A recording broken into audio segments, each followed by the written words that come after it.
না, এটা part of the game catch ছাড়বে। বাট আমরা চেষ্টা করি যে এটা আসলে পজিটিভ হিসাবে নেই যে চান্স আসতেছে। তো ফিল্ডাররা আরও রেডি থাকে আরকি পরেরটার জন্য। বাট অবশ্যই ভালো লাগে না আরকি যদি ক্যাচ মিস হয়। বাট সবাই চেষ্টা করতেছে। আমি মনে করি সবাই যথেষ্ট হার্ডওয়ার্ক করতেছে ফিল্ডিং নিয়ে। আমরা প্রতিদিনই ফিল্ডিং সেশন করতেছি মাঠে এসে।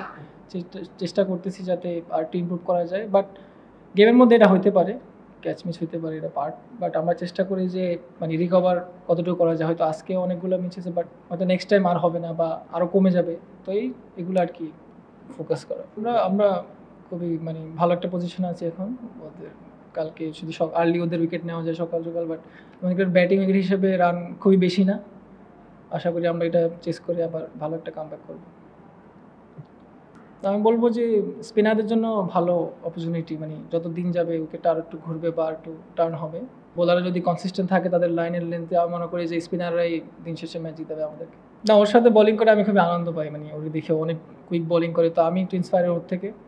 আমি চেষ্টা করি যে পার্টনারশিপ বোলিং করা ওর সাথে, বা ও যখন বোলিং করে ওরে আইডিয়া দেওয়া বা ওর থেকে আইডিয়া নেওয়া যে কী কন্ডিশন এখন, উইকেটের পরিস্থিতি কেমন, কোন জায়গায় বোলিং করাটা সবচেয়ে ভালো, কোন লেনটা পিক করতে হবে। তো সব কিছু ওর সাথে শেয়ার করি, ও শেয়ার করে আমার সাথে। তো আমরা চেষ্টা করি যে দুই পাশ থেকে ভালো যাতে উইকেট টেকিং ডেলিভারি বেশি করা যায়। মুরাদ আমার দেখা মানে খুব ভালো একজন প্লেয়ার। ওর সাথে আমি ফার্স্ট ক্লাস অনেক ম্যাচ খেলেছি। ও চিটাগাং ডিভিশন হয়ে খেলে সবসময়। তো ওর ডেবিউটা আজকে খুবই ভালো হয়েছে। উইকেটও পেয়েছে, ভালো জায়গায় বল করেছে। মানে বাই দ্য টাইম ও আবার নিজেকে মানে সেট করে ফেলবে ইনশাআল্লাহ।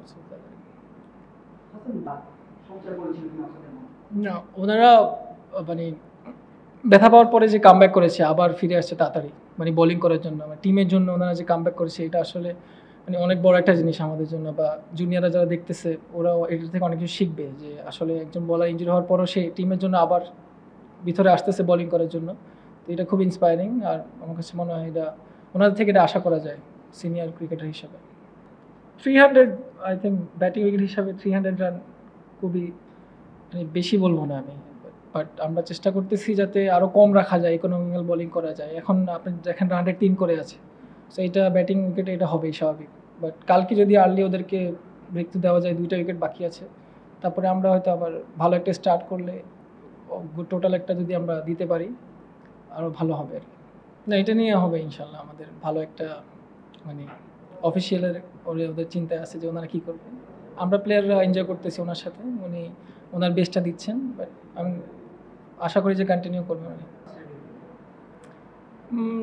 অল্প মানে বেশি না, বাট আমাদের কাছে আমরা যেটা করি যে মানে এইসব উইকেটে আমাদের কনসিস্টেন্সি যাতে আর একটু বেশি থাকে ফ্ল্যাট উইকেটগুলোতে।